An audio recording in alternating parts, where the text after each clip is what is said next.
James Cameron terminator direct করার আগে একটা সিনেমা ডিরেক্ট করেছিলেন যার নাম ছিল পিরানহা 2, কিন্তু সেই সিনেমাটা একেবারে মুখ থুবড়ে পড়েছিল।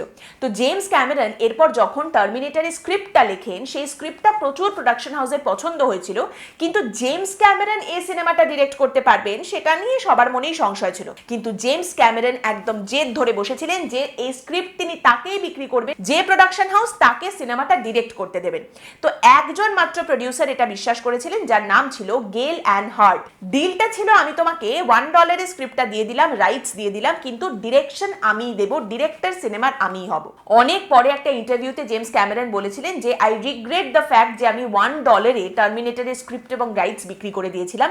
আমি যদি কখনো পাস্টে পুরোনো সময় ফিরে যেতে পারি বা আমি যদি একটা লেখা পাঠাতে পারি, আমি আমার ওই ইয়াঙ্গার সেলফকে একটা লেখা পাঠাবো, ডোন্ট সেল, $1 বিক্রি করো না। কিন্তু যাই হোক, ইট ওয়াজ ওয়ার্থ দ্য রিস্ক।